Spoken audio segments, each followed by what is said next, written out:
Hello everyone. So for today's topic activity, given that we have been talking so much about the ocean, I thought today we could do a little experiment on floating and sinking. Because thinking of the ocean makes me think of whenever I go to the beach, and I love floating in the sea whenever I go there. And so I start thinking about which objects would sink and which objects would float. And also, how come when I'm floating in the sea, it seems different than when I'm floating at a pool?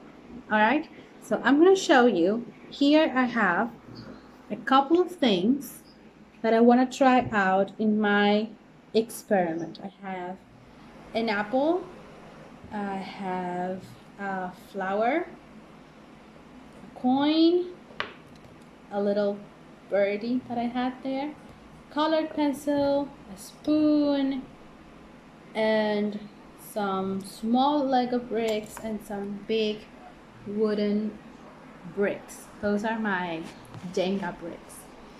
So in here, sorry that I keep doing this, but I have to. Okay, I have a full cup of water. I'm gonna use just a little plate, just in case it falls down and trips in my tongue.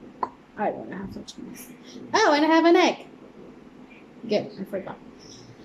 So let's see. I'm gonna start with the spoon, the metal spoon. What do you think? Is it going to sink or is it going to float?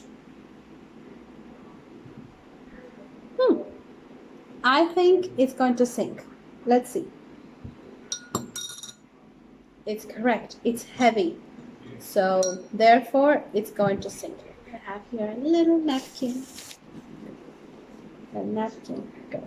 Okay. Now I want to try with the little birdie. Look, it's so pretty. I can put it on my cup. Oh, and now he's going to go to the water. Sink or float? What do you think? Look at it. He's tiny. He's made of plastic. What do you think? I say, I don't know, it's a tough one. Sink or float? I would say sink. Just because he has a big tummy.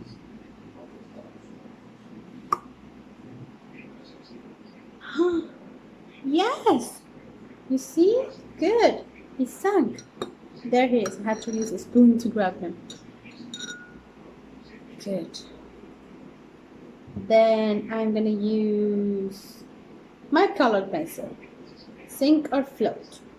It's large. Well, it's long. What do you think? Sink or float? It keeps floating. It keeps sinking. Okay. So far, nothing has sunk. Good. Let me see. How about my Lego brick? Yay! It floated. Can you see it?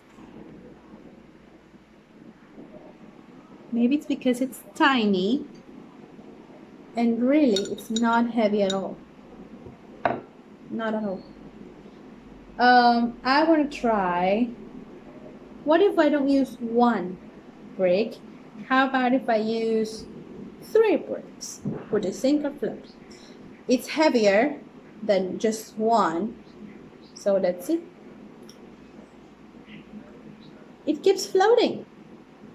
Yay. So it's the material it's made of and not the quantity maybe. Let's see our coin. Easy. I say it sinks. It sinks. How about you? Definitely. Look. It's so big. So heavy. I'm gonna leave it there. I know. Let's take it. I'm fishing for my coin. I'm gonna leave it there. Now, my flower. It's a flower made of fabric. It's big. I don't know if it fits. Sink. It won't sink. It floats. It makes sense because the material it's made of It's super light fabric. Well, this fabric though is super light. How about, I'm not gonna use the apple because I feel it's very big. Oh, it does fit. So let's see. Oh, it's gonna make a mess. It made a mess, and it's so heavy. I don't know why I bothered doing that. Oops, give me a second. Okay, it was a little messy taking it out, but I did it. Now it's safe. Now, for the last part of our trial, we have the egg. What do you think? Would it sink or will it float? I really have no idea. Let's see. It sank. Look, it went straight to the bottom of the cup.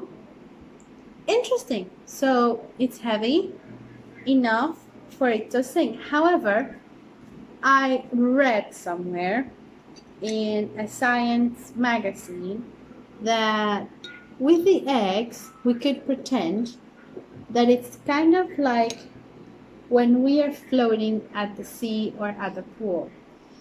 Whenever you're floating in the pool, you can do it, but it's a little harder for you to stay up floating. So you have to really focus and take your belly out so you can really float. However, when you're at the sea, it's so easy to float. You feel so light that you basically don't even have to try to do that. So I read that if we make the water salty, it's going to create a combination between the salt and water that's going to make the water a little dense. Okay, so the hypothesis is that when we add the salt into the water, the salt particles are going to be there and they're going to create a certain amount of mass, of density. Unlike right now, which is only fresh water. So the salt particles are going to be able to hold the egg. So that's the hypothesis. Let's see what happens. And I'm going to register how many spoons of salt I've used. This is my salt. And it says that's the theory that says that's why we can float easier at sea rather than in a pool. So I'm using 1 teaspoon full of salt in my water, and I'm going to mix.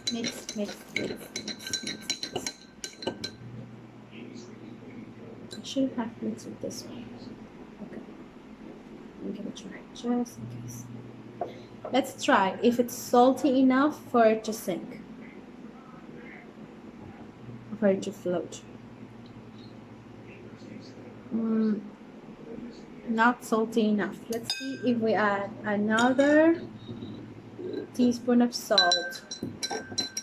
Let's see if it floats. I'm going to get it dry. Okay. Another teaspoon. Let's add 2 more. 1, 2. Ugh, I don't want to drink that. I should prank someone. Okay. Mix. And let's see. Are you see? Can you see? Yes, you are. There it is. Good. 1, 2, 3. Well, it's floating. Yes. Can you see it? A little bit. Let's see if we add more. But it was floating. I know you saw it. Let's add 1 more. Okay. We had 3 already, so this is 4. Wait.